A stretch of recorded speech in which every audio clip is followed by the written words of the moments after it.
ನಮಸ್ಕಾರ ಎಲ್ರಿಗೂ. ಕರುನಾಡ ಪಾಠಶಾಲೆ ಯೂಟ್ಯೂಬ್ ಚಾನಲ್ಗೆ ಸ್ವಾಗತ. ನೀವೇನಾದರೂ ಫಸ್ಟ್ ಟೈಮ್ ನಮ್ಮ ಚಾನಲ್ ಏನಾದರೂ ನೋಡ್ತಾ ಇದ್ದರೆ ಸಬ್ಸ್ಕ್ರೈಬ್ ಮಾಡಿ, ಹಾಗೆ ಪಕ್ಕದಲ್ಲಿರುವ ಬೆಲ್ ಐಕನ್ ಕೂಡ ಪ್ರೆಸ್ ಮಾಡಿ. ಸೊ ಬೆಲ್ ಐಕನ್ ಪ್ರೆಸ್ ಮಾಡೋದ್ರಿಂದ ನಿಮಗೆ ನಾವು ಹಾಕುವಂಥ ಎಲ್ಲ ವಿಡಿಯೋಗಳು ಮೊದಲು ನೋಟಿಫಿಕೇಷನ್ ಆಗಿ ಬರ್ತವೆ. ಓಕೆ, ಸೊ ಬನ್ನಿ ಇವತ್ತಿನ ಮೊದಲ ಪ್ರಶ್ನೆಯನ್ನು ನೋಡೋಣ. ವಿಜಯನಗರ ಸಾಮ್ರಾಜ್ಯವನ್ನು ಸ್ಥಾಪಿಸಿದಾಗ ದೆಹಲಿ ಸುಲ್ತಾನನು ಈ ಕೆಳಗಿನವರಲ್ಲಿ ಯಾರು? ಸೊ ವಿಜಯನಗರ ಸ್ಥಾಪನೆ ಆಗಬೇಕಾದ್ರೆ ದೆಹಲಿ ಸುಲ್ತಾನರಲ್ಲಿ ಈ ಕೆಳಗಿನ ಯಾವ ರಾಜ ಆಳ್ವಿಕೆಯನ್ನು ಮಾಡ್ತಾ ಇದ್ದ ಅಂತ ಪ್ರಶ್ನೆಯನ್ನು ಕೇಳಿದ್ದಾರೆ. ಸೊ ಈ ಒಂದು ಪ್ರಶ್ನೆಗೆ ಸರಿಯಾದ ಉತ್ತರ ಯಾವುದಾಗಿರುತ್ತೆ ಅಂದರೆ ಇಲ್ಲಿ ಆಪ್ಷನ್ ಡಿ. ಯಾವುದಂದ್ರೆ ಆಪ್ಷನ್ ಡಿ ಸರಿಯಾದ ಉತ್ತರ ಆಗಿರ್ತದೆ. ಯಾರಂದರೆ ಮೊಹಮ್ಮದ್ ಬಿನ್ ತುಗ್ಲಕ್ ದೆಹಲಿಯ ಸುಲ್ತಾನ್ ಆಗಿರ್ತಾನೆ. ಅವನು ವಿಜಯನಗರ ಸಾಮ್ರಾಜ್ಯ ಸ್ಥಾಪನೆ ಆಗುವ ಸಮಯದಲ್ಲಿ ಒಂದು ಆಳ್ವಿಕೆಯನ್ನು ಮಾಡ್ತಾನೆ. ಯಾವಾಗಂದರೆ ಅವನ ಸಮಯ 1325ರಿಂದ 1351ರವರೆಗೆ ಅವನು ಒಂದು ಆಳ್ವಿಕೆಯನ್ನು ಮಾಡ್ತಾನೆ. ಆಯಿತಾ, ಸುಮಾರು 26 ವರ್ಷಗಳ ಕಾಲ ಒಂದು ಆಳ್ವಿಕೆಯನ್ನು ಮಾಡ್ತಾನೆ. ಅದೇ ರೀತಿಯಾಗಿ ಸೊ ವಿಜಯನಗರ ಸಾಮ್ರಾಜ್ಯ ಯಾವಾಗ ಸ್ಥಾಪನೆ ಆಗುತ್ತೆ ಅಂದರೆ ವಿಜಯನಗರ ಸಾಮ್ರಾಜ್ಯ ಅನ್ನುವಂಥದ್ದು ಯಾವಾಗ ಸ್ಥಾಪನೆ ಆಗುತ್ತದೆ ಅಂದ್ರೆ 1336ರಲ್ಲಿ ಸ್ಥಾಪನೆ ಆಗುತ್ತೆ. 1330ರಲ್ಲಿ ಸ್ಥಾಪನೆ ಆಗುತ್ತೆ. ಇದು ದೆಹಲಿಯ ಸುಲ್ತಾನರಾದಂಥ ಮೊಹಮ್ಮದ್ ಬಿನ್ ತುಗ್ಲಕ್ನ ಸಮಯದಲ್ಲಿ. ಅದೇ ರೀತಿ ಬಹಮನಿ ಸಾಮ್ರಾಜ್ಯ ಕೂಡ ಸ್ಥಾಪನೆ ಆಗುತ್ತೆ. ಯಾವಾಗಂದರೆ ಬಹಮನಿ ಸಾಮ್ರಾಜ್ಯ ಯಾವಾಗ ಸ್ಥಾಪನೆ ಆಗುತ್ತೆ ಅಂದರೆ 1347. ಯಾವಾಗಂದರೆ 1347ರಲ್ಲಿ ಸ್ಥಾಪನೆ ಆಗುತ್ತೆ. ಆಯಿತಾ, ಇನ್ನು ಮುಂದಿನ ಪ್ರಶ್ನೆ, ಕೆಳಗಿನ ಯಾವ ಗವರ್ನರ್ಗಳ ಅವಧಿಯಲ್ಲಿ ಕೂರ್ಗ್ನ ಸ್ವಾಧೀನವು ನಡೆಯಿತು? ಕೂರ್ಗ್ನ ಸ್ವಾಧೀನ ಅಂದರೆ ಇಲ್ಲಿ ಕೂರ್ಗ್ ಅಂದರೆ ಕೊಡಗು ಅಂತ ಹೇಳ್ತೀವಿ ನಾವು. ಕೊಡಗಿಗೆ ಅವಾಗ ಕೂರ್ಗ್ ಅಂತ ಕರಿತಾ ಇದ್ರು. ಯಾವುದಂದ್ರೆ ಕೊಡಗು.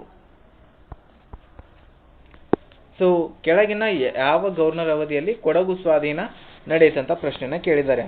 ಸೊ ಈ ಒಂದು ಪ್ರಶ್ನೆಗೆ ಸರಿಯಾದ ಉತ್ತರ ಯಾವುದಾಗಿರುತ್ತೆ ಅಂದರೆ ಇಲ್ಲಿ option A, lord William Bentinck.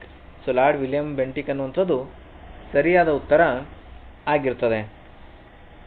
So lord William Bentinck ಕಾಲದಲ್ಲಿ ಕೇವಲ ಕೊಡಗು ಮಾತ್ರ ಸ್ವಾಧೀನ ನಡೆಯಲ್ಲ, ಅಂದರೆ ಕೊಡಗು ಒಂದೇ ವಶಪಡಿಸ್ಕೊಳ್ಳಲ್ಲ. ಆ ಟೈಮ್ದಾಗ ಏನು ಮಾಡ್ತಾನಂದರೆ ಮೈಸೂರು, ಕತಾರ ಮತ್ತು ಜೈಂತಿಯ ಕೊಡಗು 4ಗಳನ್ನು ಅವನ ಸ್ವಾಧೀನಕ್ಕೆ ಪಡೆದುಕೊಳ್ತಾನೆ. ಯಾವಾಗಂದರೆ 1831ರಲ್ಲಿ ಮೈಸೂರು. ಆವಾಗ ಮೈಸೂರಿನಲ್ಲಿ ಮುಮ್ಮಡಿ ಕೃಷ್ಣರಾಜ ಒಡೆಯರೇ ಇರ್ತಾರೆ. ಯಾರು ಆಳ್ವಿಕೆ ಮಾಡ್ತಾರೆ? ಮುಮ್ಮಡಿ ಕೃಷ್ಣರಾಜ ಒಡೆಯರೇ ಇರ್ತಾರೆ. ಅದೇ ರೀತಿಯಾಗಿ ಕೊಡಗನ್ನು ಸೊ ಇದು 1831 ಮೈಸೂರು ಆದರೆ ನೆಕ್ಸ್ಟ್ ಇಲ್ಲಿ ಕೊಡಗು ಯಾವಾಗಪ್ಪ ಅಂದರೆ ಇಲ್ಲಿ ಬರಿತೀನಿ ನೋಡಿ. ಸೊ ಕೊಡಗು 1834 ಕೊಡಗು 1834ರಲ್ಲಿ ಸ್ವಾಧೀನಕ್ಕೆ ಪಡಿತಾರೆ. ಆಯಿತಾ, ಇನ್ನು ಮುಂದಿನ ಪ್ರಶ್ನೆ, ಕೆಳಗಿನವುಗಳಲ್ಲಿ ಸುಲ್ತಾನ ಫಿರೋಜ್ ಶಾ ತುಘಲಕ್ ಅವರ ಕೃತಿ ಯಾವುದು? ಸೊ ಇಲ್ಲಿ ಕೆಳಗೆ ಕೊಟ್ಟಿರುವಂಥ ಒಂದು 4 ಕೃತಿಗಳನ್ನು ಕೊಟ್ಟಿದ್ದಾರೆ. ಇದರಲ್ಲಿ ಸುಲ್ತಾನ್ ಫಿರೋಜ್ ಶಾ ತುಘಲಕ್ ಅವರ ಕೃತಿ ಯಾವುದಂತ ಕೇಳಿದ್ದಾರೆ. ಸೊ ಈ ಒಂದು ಪ್ರಶ್ನೆಗೆ ಸರಿಯಾದ ಉತ್ತರ ಯಾವುದಾಗಿರುತ್ತೆ ಅಂದರೆ ಫೌತುಹತ್ ಇ ಫಿರೋಜ್ ಶಾಹಿ. ಸೊ ಅವನ ಒಂದು ಹೆಸರನ್ನು ಇಟ್ಟಿದ್ದಾನೆ. ಫಿರೋಜ್ ಶಾಹನ ಕೃತಿ ಯಾವುದಾಗಿಂದರೆ ಇಲ್ಲಿ ಫೌತುಹತ್ ಇ ಫಿರೋಜ್ ಶಾಹಿ. ಆಪ್ಷನ್ ಎ ಸರಿಯಾದ ಉತ್ತರ ಆಗಿರ್ತದೆ. ಅದೇ ರೀತಿಯಾಗಿ ಇಲ್ಲಿ ನಾವು ನೋಡೋದಾದರೆ ಒಂದು ನಿಮಿಷ ಸ್ವಲ್ಪ ಸಣ್ಣದಾಗಿ ಬರಿತೀನಿ. ಸೊ ಆಪ್ಷನ್ ಎ ಸರಿಯಾದ ಉತ್ತರ ಆಗಿರ್ತದೆ. ಓಕೆ, ಸೊ ಇಲ್ಲಿ ಫತಾವಾ ಇ ಜಹಂದಾರಿ ಅಂತ ಕೊಟ್ಟಿದ್ದಾರೆ. ಸೊ ಫತಾವಾ ಇ ಜಹಂದಾರಿ ಇದು ಯಾರ್ದಾಗಿರುತ್ತೆ ಅಂದರೆ ಇಲ್ಲಿ ಯಾರ್ದಂದರೆ ಜಿಯಾವುದ್ದೀನ್ ಬರಾನಿ. ಇದು ಯಾರ್ದಂದರೆ ಜಿಯಾವುದ್ದೀನ್ ಬರಾನಿದಾಗಿರ್ತದೆ. ಯಾವುದಂದರೆ ಇದು ಫತಾವಾ E ಜಹಂದಾರಿ.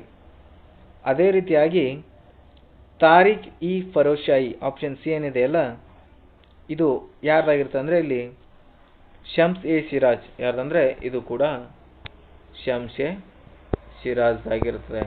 ಯಾರ್ದಂದರೆ Shams A Siraj.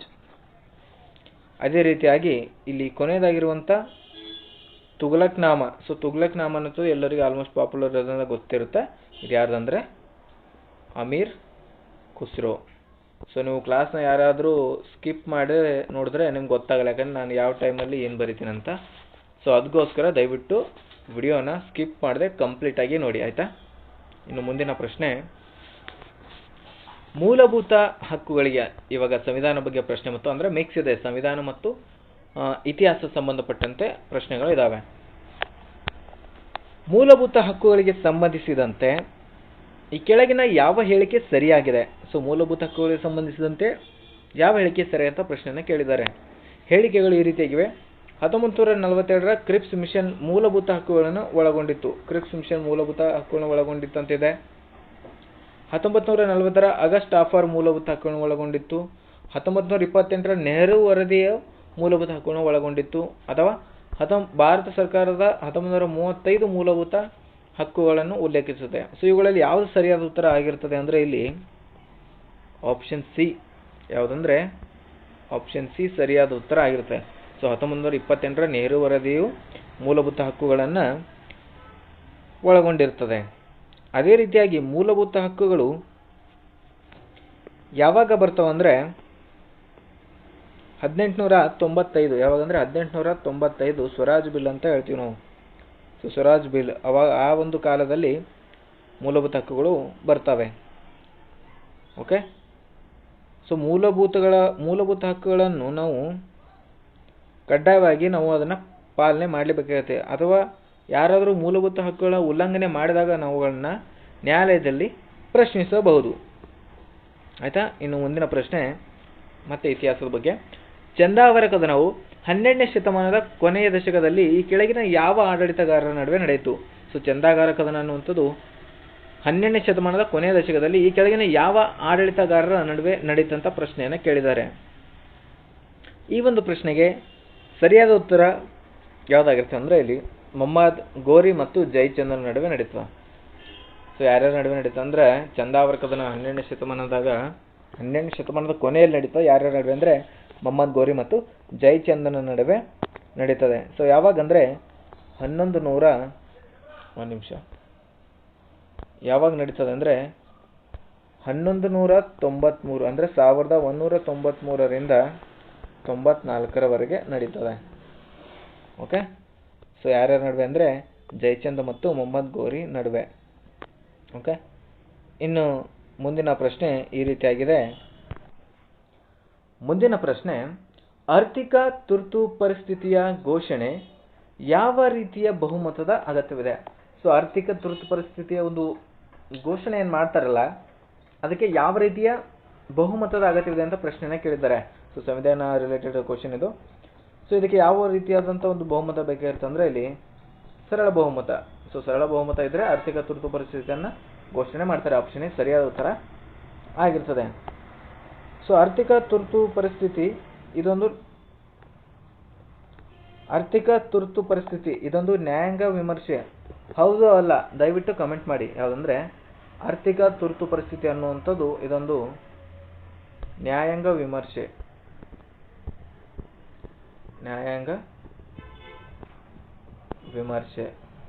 So ಹೌದು ಅಲ್ಲ ಅಂತ ದಯವಿಟ್ಟು ಕಮೆಂಟ್ ಮಾಡಿ. ಸರಿಯಾದ ಉತ್ತರನ ನಾಳೆ ಹೇಳ್ತೇನೆ, ಆಯಿತಾ. ಆರ್ಥಿಕ ತುರ್ತು ಪರಿಸ್ಥಿತಿ ನ್ಯಾಯಾಂಗ ವಿಮರ್ಶೆ ಹೌದು ಅಲ್ವೋ?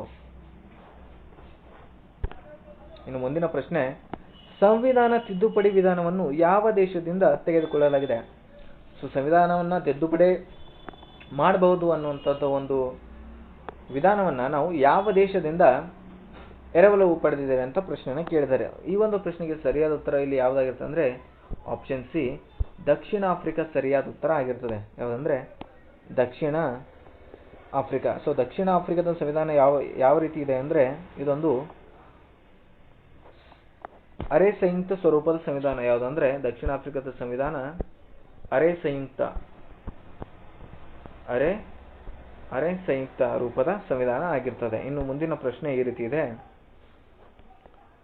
ಸಂಸತ್ತಿನ ತಿದ್ದುಪಡಿ ಅಧಿಕಾರಕ್ಕೆ ಸಂಬಂಧಿಸಿದಂತೆ ಕೆಳಗಿನವುಗಳಲ್ಲಿ ಯಾವುದು ಸರಿಯಾಗಿದೆ? ಸೊ ಕೆಳಗೆ 2 ಆಪ್ಷನ್ಗಳನ್ನ ಕೊಟ್ಟಿದ್ದಾರೆ. ಇವುಗಳಲ್ಲಿ ಯಾವುದು ಸರಿಯಾಗಿದೆ ಅಂತ ಪ್ರಶ್ನೆಯನ್ನು ಕೇಳಿದ್ದಾರೆ. ಇದು ಮೂಲಭೂತ ಹಕ್ಕುಗಳನ್ನು ತಿದ್ದುಪಡಿ ಮಾಡಬಹುದು. ಯಾವುದಂದ್ರೆ ಸಂಸತ್ತು. ಸಂಸತ್ತು ಮೂಲಭೂತ ಹಕ್ಕುಗಳನ್ನು ತಿದ್ದುಪಡಿ ಮಾಡಬಹುದು.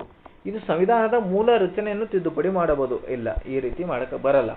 ಸೊ ಇಲ್ಲಿ ಆಪ್ಷನ್ ಯಾವ್ದು ರೈಟ್ ಆಗುತ್ತೆ ಅಂದರೆ ಇಲ್ಲಿ ಆಪ್ಷನ್ ಎ ಒಂದು ಮಾತ್ರ ಸರಿಯಾಗಿರುತ್ತೆ. ಯಾವುದಂದ್ರೆ ಆಪ್ಷನ್ ಎ ಸರಿಯಾದ ಉತ್ತರ ಆಗಿರ್ತದೆ. ಇನ್ನು ಮುಂದಿನ ಪ್ರಶ್ನೆ ಈ ರೀತಿ ಇದೆ ನೋಡಿ. ಯಾವ ದೆಹಲಿ ಸುಲ್ತಾನರು ಅಮೀರ್ ಅಲ್ ಮುಮಿನೀನ ಎಂಬ ಬಿರುದನ್ನು ಪಡೆದನು? ಯಾರಂದ್ರೆ ಯಾವ ದೆಹಲಿ ಸುಲ್ತಾನು ಅಮೀರ್ ಅಲ್ ಮುಮಿನನ್ ಎಂಬ ಬಿರುದನ್ನು ಪಡಿತಾನೆ ಅಂದ್ರೆ ಇಲ್ಲಿ ಇಲ್ತುಮಿಶ್ ಅಂತ ಹೇಳ್ತೀವಿ ನಾವು. ಸೊ ಇಲ್ಲಿ ಆಪ್ಷನ್ ಬಿ ಸರಿಯಾದ ಉತ್ತರ ಆಗಿರುತ್ತೆ. ಇಲ್ತುಮಿಶ್ ಅಮೀರ್ ಅಲ್ ಮುಮಿನೀನ್ ಎಂಬ ಬಿರುದನ್ನು ಪಡಿತಾನೆ. ಮತ್ತೆ ಇವನಿಗಿರುವ ಇನ್ನೊಂದು ಬಿರುದು ಏನಂದ್ರೆ ಸುಲ್ತಾನ ಎ ಅಜಮ್. ಸುಲ್ತಾನ ಎ ಅಜಮ್ ಅನ್ನುವಂಥದ್ದು ಒಂದು ಇನ್ನೊಂದು ಬಿರುದು ಆಗಿರ್ತದೆ. ಓಕೆ, ಇನ್ನು ಮುಂದಿನ ಪ್ರಶ್ನೆ ಹೋಗೋಣ. ಭೂ ಕಂದಾಯವನ್ನು ನಗದು ರೂಪದಲ್ಲಿ ಸಂಗ್ರಹಿಸಿದ ಮೊದಲ ದೆಹಲಿ ಸುಲ್ತಾನ ಯಾರು? ಸೊ ಭೂ ಕಂದಾಯವನ್ನು ನಗದು ರೂಪದಲ್ಲಿ ಸಂಗ್ರಹಿಸಿದ ಮೊದಲ ದೆಹಲಿ ಸುಲ್ತಾನ ಯಾರಂದ್ರೆ ಸರಿಯಾದ ಉತ್ತರ ಇಲ್ಲಿ ಆಪ್ಷನ್ ಡಿ ಅಲ್ಲಾವುದ್ದೀನ್ ಖಿಲ್ಜಿ. ಯಾರಂದ್ರೆ ಆಪ್ಷನ್ ಡಿ ಅಲ್ಲಾವುದ್ದೀನ್ ಖಿಲ್ಜಿ ಸರಿಯಾದ ಉತ್ತರ ಆಗಿರ್ತದೆ. ಓಕೆ, ಇನ್ನು ಮುಂದಿನ ಪ್ರಶ್ನೆಗೆ ಹೋಗಿಂತ ಮುಂಚೆ ಆಲ್ರೆಡಿ ಸುಮಾರು ಒಂದು 10 ಪ್ರಶ್ನೆಗಳನ್ನು ನೋಡಿದ್ವಿ ವಿತ್ ಎಕ್ಸ್ಪ್ಲನೇಷನ್. ವಿಡಿಯೋ ತುಂಬ ಲೆಂತ್ ಆಯ್ತು ಅನ್ಕೋತೀನಿ. ಸುಮಾರು ನಾನು ಯಾವುದೇ ಒಂದು MCQs ಪ್ರಶ್ನೆ ಮಾಡಿದ್ರು ನಾರ್ಮಲ್ ಆಗಿ 10 ನಿಮಿಷ ಇರುತ್ತೆ. ಇದು 12 ನಿಮಿಷಕ್ಕಿಂತ ಜಾಸ್ತಿ ಆಯಿತು. ಅದಕ್ಕೋಸ್ಕರ ನಾನು ಪಾರ್ಟ್ 2 ಮಾಡಿ ಅಪ್ಲೋಡ್ ಮಾಡ್ತೀನಿ. ಯಾಕಂದರೆ ಲೈವಲ್ಲಿ ನಮಗೆ ಸ್ವಲ್ಪ ಸಮಸ್ಯೆ ಆಗ್ತಿದೆ. ಅದಕ್ಕೋಸ್ಕರ ರೆಕಾರ್ಡೆಡ್ ಕ್ಲಾಸ್ ಆಗ್ತಾ ಇದ್ದೀನಿ. ಸೊ ತುಂಬ ಲಾಂಗ್ ವಿಡಿಯೋ ಆದರೆ ಜಾಸ್ತಿ ಸ್ಟೂಡೆಂಟ್ಸ್ ನೋಡೋಲ್ಲ, ಸ್ಕಿಪ್ ಮಾಡ್ತಾರೆ. ಅದಕ್ಕೋಸ್ಕರ ನಾನು ಆಲ್ಮೋಸ್ಟ್ 10 ನಿಮಿಷದ ವಿಡಿಯೋ ಹಾಕೋಕ್ಕೆ ಟ್ರೈ ಮಾಡ್ತೀನಿ. ಓಕೆ, ಸೊ ವಿಡಿಯೋ ಇಷ್ಟ ಆಗಿದ್ರೆ ಲೈಕ್ ಮಾಡಿ, ಶೇರ್ ಮಾಡಿ, ಹಾಗೆ ಸಬ್ಸ್ಕ್ರೈಬ್ ಮಾಡೋದನ್ನ ಮರಿಬೇಡಿ. ನಮ್ಮ ಚಾನಲಲ್ಲಿ ಕರ್ನಾಟಕ ರಾಜ್ಯದ ಸ್ಪರ್ಧಾತ್ಮಕ ಪರೀಕ್ಷೆಗಳಾದ ಎಲ್ಲ ಹುದ್ದೆಗಳು PC, PSI, SDA, FDA, ಗ್ರಾಮ ಲಿಖಿತ PDO ಮುಂತಾದ ಹುದ್ದೆಗಳ ಮಾಹಿತಿ ಹಾಗೂ ಅದಕ್ಕೆ ಸಂಬಂಧಪಟ್ಟ ಪ್ರಶ್ನೋತ್ತರ ತರಗತಿಗಳಿಗಾಗಿ ಹಿಂದೆ ನಮ್ಮ ಚಾನಲನ್ನು ಸಬ್ಸ್ಕ್ರೈಬ್ ಮಾಡಿ. ಓಕೆ, ಸೊ ಆದಷ್ಟು ನಿಮ್ಮ ಸ್ನೇಹಿತರೊಂದಿಗೆ ಶೇರ್ ಮಾಡಿ. ಇಫ್ ಪಾಸಿಬಲ್ ನೆಟ್ವರ್ಕ್ ಇಶ್ಯೂ ತುಂಬ ಆಗ್ತಿದೆ ನಮ್ಮ ಕಡೆ, ಅದನ್ನು ಸರಿಪಡಿಸ್ಕೊಂಡು ಲೈವ್ ಕ್ಲಾಸ್ ಮಾಡೋದಕ್ಕೆ ಟ್ರೈ ಮಾಡ್ತೀವಿ. Okay, thank you.